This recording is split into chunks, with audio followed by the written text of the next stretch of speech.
Hello, hello, hello, my beautiful people. Welcome back to another episode of The Auntie Lynette Show, where we showcase some of Toronto's hottest musical and visual artists. Today's episode is brought to you by a WWB production and can be found on Apple Podcasts, Google Play, Amazon Music, iHeartRadio, and Spreaker.com. I am your host, LWB, and today, folks, it gives me the greatest pleasure to introduce you all to Anthony Ricciardi. Anthony is a renowned multi-disciplinary artist from Toronto, Canada, that has traveled internationally showcasing his artwork and murals. His collections have been showcased globally in major cities such as New York, Los Angeles, Miami, Manchester, Puerto Rico, Antigua, Montreal, and Sao Paolo, Brazil. He has curated large-scale artwork and clothing for notable celebrities such as Demi Lovato, Bad Bunny, Post Malone, Shaq, and many more. Anthony has also collaborated with major brands such as Disney, Adidas, Coors Light, and L'Oreal. Anthony is more than just an artist, and his story, folks, isn't your typical. He went to Alabama State University on a baseball scholarship and spent 5 years working as an analyst for an investment fund, but decided to leave the comfort and clout of corporate finance to pursue his true passion, art. So welcome, Anthony. Oh my goodness. Very grateful to be here. Thank you. It is so wonderful to have you. You know, I didn't want to give it away before you walked in the studio today and tell you that I've been a fan of your work for years, before meeting you on social and before meeting you today here in person. For this particular episode of this podcast, I really want to bring to the audience what I feel from you outside of your work, which is that you're so inspirational. Your cup is always half full. Yeah. You live and walk the walk and you talk the talk. You have a through line in all of your messages, which is about perseverance. And I'd love you to share with the people how your art and your family and your messaging of uplifting your audience, what is that about for you? Where did it come from? If you would just start there, to me, I think that that's what I would love to ask right off the hop. Thank you. That's awesome. And that's my goal, truly. So I'm happy that it translates that way outward. For me, artwork has always been, growing up, no one really said become an artist is a viable career. The truth is it wasn't. And for me, coming from a place of gratefulness that I can do this on a daily basis, it makes me look at the world very, very differently, because I had to go through so many different things to eventually become an artist that I understand what it actually took for me to take that leap into the creative field. Anything creative, music, art, acting, anything in that creative realm always comes with a little bit of societal norms that are like, really? Are you sure? You're going to leave a career in finance? You're going to leave structure to do this? So when I look back at that, a common theme in all of my paintings is a heart motif and following your hearts, because I believe that, especially coming from a career in finance where at a young age I was making decent amount of money, whereas I'm going to leave that to actually be happy. And a lot of people ask me, oh, were you miserable at your job, or did you work with bad people? I'm like, no, it wasn't that. It's just that now I'm truly happy. So a lot of times we fall into this comfort level of okay, well, I'm going to get a paycheck and it's all good. Mm-hmm. But you don't actually realize your day to day, we're only here on this beautiful planet for a finite amount of time, whether it's 100 years or 110, exactly. It's still pretty short. I do realize that. And because I was able to realize that at a young age, I was able to say, you know what, let's leave this career and move into the structure of artwork and do what I truly love every day. And with that, my family, my wife and now son, my wife works with me, and it's the biggest blessing in the world because we get to do everything that we love together every day. So I'm constantly ingrained, and it just doesn't feel like work. I love it. And that's been the biggest thing for me. I love it. And as you say, it really does resonate. And, what an inspiration for your son to see his parents be happy. That's apparently the biggest gift we give our children, is to be 100%, happy. 100%. So I love everything that you just said. It's hard to ignore the international sports, entertainment, and political figures that come up in your work. So tell me how how pop culture influences that, because I get the heart connection. Yeah. That is very palpable. I mean, it's always there. I lead by the heart, so that's probably why your work resonated with me as a human being. But past that, I also see this heavily influenced pop influence. So tell me what that's about. I think early on, especially early in my career, I was looking for references of things that I liked. My uncle was an artist growing up, and he was a big inspiration to me, and he did a lot of different things. Unfortunately, when I was away at university, he passed away. But after that, when I took his poetry and I started translating into artwork, and then when I started to look and expand into people that had to go through things to become things, that's what we'll say. So whatever the definition of success for me at the time was when I was doing those paintings, whether it was freedom, whether it was monetary, whether it was influence and impact on the world, I would reference different people, whoever it may be, whether it was a musician like Frank Sinatra to Post Malone, to an athlete, to an actor. I would look at what they had to go through, because what you start noticing when you're studying a lot of these people is that there's a very common thread to, like, they had to go through a lot and they had to do a lot to achieve where they're at today. And when I started realizing that and connecting those dots, I was like, this person inspires me, this person inspired me. So they really started, because you have to remember, like 5-6 years ago when people weren't buying my art, I was making this stuff for myself. Sure. And I wanted to be inspired and look at people that inspired me and create paintings based on them and their life story. And everyone has very diverse backgrounds, so there's always a positive and negative to everyone. But I would take the positive quote or the imagery that really resonated with me and turn it into a unique piece of art. That's right. So you know Simu, right? The lead of Shang-Chi, right? Yes. He's Canadian as well. Yes, he also came from finance and Deloitte. I didn't know that. Oh my gosh. He literally, to the release of his film, was 10 years to the day from when he left Deloitte. So check him out, read up on, some of the things he's been saying. And he's an actor, so, I know him from the circuit. But we're all so proud of him for the same exact reasons that you're saying. I mean, that's the through line for any artist.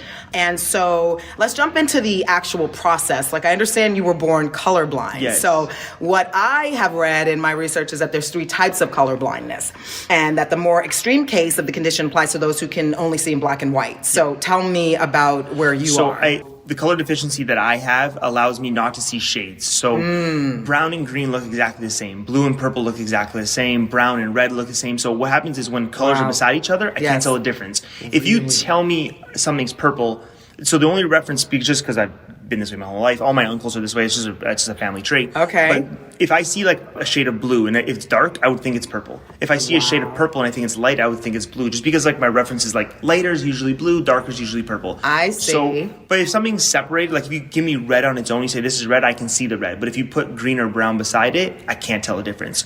So in my process, what happens is, over time I've learned this because of a lot of mistakes. Yes. What happens is blending becomes an issue. And a lot of my paintings are very thick in texture because I have to wait for every single color to dry. When I was younger and I would try to like make a painting, I guess, fast or try to rush something, the colors would blend. I would have blue in the left corner and green in the right corner. All of a sudden it would become muddy brown. Really? And I wouldn't see it change because I read the bottle, it said blue. I read the bottle, it said green. And then all of a sudden when they blend, I don't see the blend happen. And that's what a lot of paintings in my early days were like muddy brown or like, and my wife would be like, she was my girlfriend at the time, and she'd be like, we were very young, and she was like, did you mean to make the sky that color? I'm like, yeah. She's like, it doesn't look great. She's like, the painting's great, but that color does not work. I was like, okay, it's not great. So I had to learn a process where every layer has to dry. And that's how it works. So interesting to me, because when I look at your work, that's what I'm drawn to, the color. I love the palettes of how much they pop and like all of the way that you blend. As you said, that word blend stands out to me because if anything, that's the one thing I get from your work is that you blend so proficiently. Just because of the layering process, I make it every color has to fully dry before I add the next one. I see. So it's been a unique way that I've been able to do things. I see. And then the other day I noticed that you kind of like, painted over something you didn't like because it was not appealing. So that happens a lot too, huh? Wow. My process, like I'm constantly working on like between 10 to 15 paintings at a time. Really? Whether they're all going to a client or one of my galleries, whatever it may be, I'm always just working on pieces. So there's often time where I'm working on a piece that I think is going to go one way, and then it goes another way, and I'm finally like, nah, I'm just going to paint over it. I love that. And then I start again. There's no you can't go wrong in art, right? I love that. It's all a process. That's very Pollock, by the way. Yeah, for sure. So one of your murals, what the F is a Pokeball, cracked me up. That was a because fun I'm one. like, this dude is funny as well as inspirational. So tell us about how that piece came to be. I just want to hear that story. That was a really fun story. That was a project in New Jersey. These two clients reached out to them. They're friends now, and they're awesome. They're opening up a poke restaurant. That mural was probably 4 years old. Okay. And at the time, especially in that area, New Jersey and New York, the poke restaurants weren't very popular. No one really knew what they were. So when we were brainstorming something fun to do, we're like, let's do that. Let's have a little play on what is this? It was I don't know, maybe a 60-foot mural, all graffiti. And then we had that in the center. As soon as you walk up to like order your food, you see that. So I it's just fun. thought that was great. I really appreciated that because, you got to put your own stamp in there, and the person gets to see a little bit more of what the artist is thinking and feeling behind a message like that. So good for you. Sure. Now, your jewelry and mentioning that your wife works with you, and of course, I can't state enough how psyched I am for your boy to be raised in a world where his parents are both working together and happy. I can't tell you how psyched I am for his future.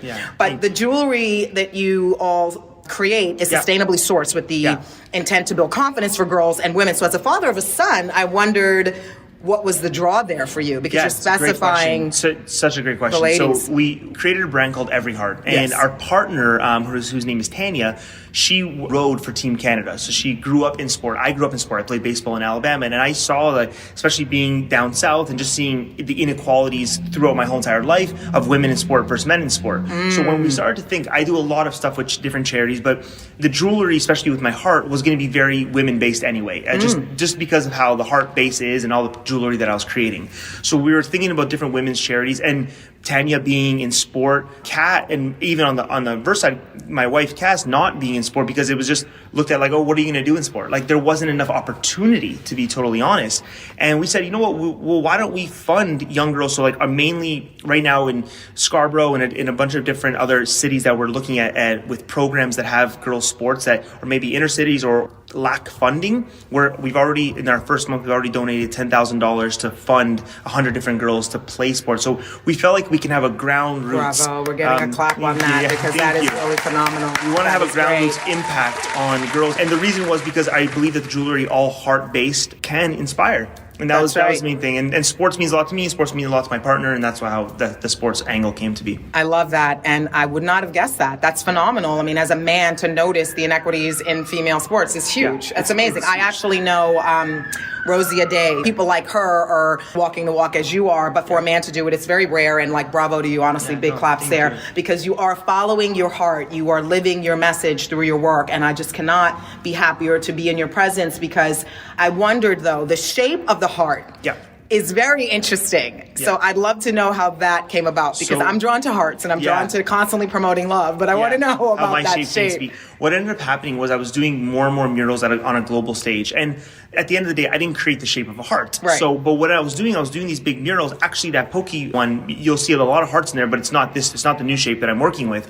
What ended up happening was, at the end of the day, there's other artists that do hearts. And I understand that. I didn't create the shape. So I was like, well, as I continue to do bigger murals and on a global stage, I want to have a recognizable heart. And that's what it really came down to me, is like, I wanted to create my own. And about 3 Valentines ago, I created this sculpture. And that's how it all started, is I wanted to create a sculpture. So I molded this sculpture. And that's just how it was molded off of a dripping heart. And that's how it came to be. So then I took that heart and then just ran with it for everything that I do. It's so catchy. And as you say, it's so definitively yours. And when I see it, I'm like, that's Ricciardi's. I love that. So in general, you talk about inspiring people. You talk about inspiring a generation of others to be aware and mindful of, gender inequalities. You were in Alabama. I can only imagine. I'm American. I'm a black woman from New York, but my grandmother was from the South. I can only imagine what you've seen. I went to a historically black school, so it was. You went to an HBCU. It was HBCU. That's right. Yeah, I would say it was an HBCU. There you go. And I definitely saw that side of the world as well. So you saw that as well. I love that you had that experience, and I'm sure it informs your work. So how important is art to shaping societal issues? I think it's very important. And, I don't touch too much on the political side of things with my artwork.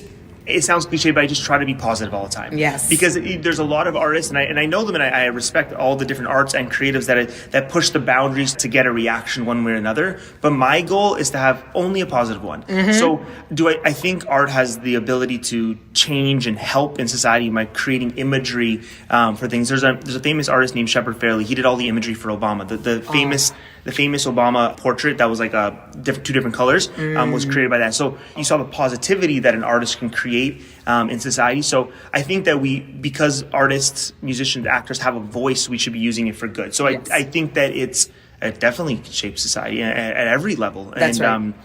I know, speaking just from me, is like I just try to do it in a positive way. No, it really comes across. And so the fact that they've proven that art can add years to one's life. I mean, obviously, you don't dispute that, right? You agree. 100%. I mean, it's crazy. The happiness that people feel, like one of the biggest joys for me is going into a client's home 6 months, a year after I've installed a painting, and they're like, that painting still brings me joy every day. I'm like, there's nothing greater than that. It's a really, really beautiful feeling. I love that you say that, because just being drawn to your installation years ago, we're talking 5 years ago at minimum, when I first walked through a mall, and like in Yorkdale? Your paintings in Yorkdale spoke to me. And trust me, I love to shop. Everybody out there, ladies, you know how it is. You get a couple $100 in your pocket. You're focused on that Gucci store, not an art show. So trust me, the fact that, I was so drawn by the color and the vibrancy and energy coming out of that room, and there were just murals on the wall. So I go in and I see all these messages through the work, and I see the colors, and I feel something. And my children are little at the time, and they didn't want to leave. All of our photos, which I'll show you later, that I still have on my phone, like from 5 years ago, of the little ones just hanging by your beautiful work. So it's very special. And so it does make people happy. It really does. And I love that it inspires another generation. Thank you. So on a lighter note, because I noticed that you have both painted Batman and Superman, which is it, if you had to choose? Superman. Woo! I like Superman. Tell us why. I just think that the superpowers of being able to fly around and do everything, and Batman was created, right? It was a regular. I do like that aspect, but I don't like the aspect with Batman that money created that. Yes. So that's the only thing where I see there's a negative to the Batman side of the story, is that like because of a monetary benefit, he was able to create that. Superman's a little more organic, and it's a little more airy, like fairy, and I like that. I love that. And as we kind of wrap here a bit, I'm just wondering, what trends do you think are out there that may have inspired some of your work, or do you follow them? I'm just curious, especially for the younger artists. A ton. I mean, I'm inspired by so many different artists. Cool. Through history, my favorite artist is an artist named Julian Schnabel. He's a very famous 80s artist, not as pop culture reference, but like he was the good friends with the Basquiats and the Warhols, and very influenced in that same era. So I think that a lot of my references that I do are based off of 10 or 15 of the most famous artists of all time that I love. Amazing. One artist, an abstract artist, you mentioned Pollock earlier, but Pollock was a huge inspiration to my base layers. Cool. Cy Twombly is an artist that does a lot of sketches. He's a big influence on the writing style that I have. So there's so many different artists and just pop culture references that inspire my work. I love it. And so I wondered how old you were when you actually knew you had talent, because it's one thing to like it. I still don't think I have talent. Really? I just like to do it a lot. Have you seen one of your paintings? I think that I like to do it a lot, and that translates into something pretty. But no, I think that growing up, I painted my whole entire life, but again, like I mentioned at the beginning, it just never seemed realistic. To have a career. So you knew. 5-6 years ago when I left finance, it was starting to become more real. Yes. That if I did this at scale, maybe it'll work. But the beauty about art is that it's so subjective. York Hill taught me that the hard way. And what I mean by that is... Really? 90, let's say 100 people came in a day. 98 would walk in and be like, oh my God, this is the most beautiful thing ever. And then 2 would come in, this sucks. Oh my God. And that happens, right? Yes, and that's the beauty about art. True. The beauty about art is that someone can come in and be like, oh my God, that's beautiful. And the same painting, 1 minute later, someone can say that sucks. And that's perfectly fine. I look at paintings and I go, why would anyone buy that? Sure. And then we're like, oh, but it looks beautiful in your house. Sure. Whatever it may be. Sure. So that's the beauty about art. So I've been very humbled that way to say like, no, as long as I like it, there might be one other person that it resonates with. No, I hear you. I went to Basquiat as well as Georgia O'Keeffe's displays at the AGO over the years, and I couldn't believe that there was a human being that actually didn't like either of their work. I'm like, how? It's happened, How do you know? Yeah, it's crazy, right? So I hear you on that. You are amazing. Well, we are out of time, folks. I have just a million questions I could ask Anthony today, but in the interest of the fact that we want you all to go out and follow him, I'm going to send all of the links and all of his socials on the, tag for this particular episode, folks. You go and you follow this man. You will not be sorry. He will encourage and inspire you on your own career path. That's my time, folks. I'm LWB. Until the next time, I'm out. Thank you. Thank you so much.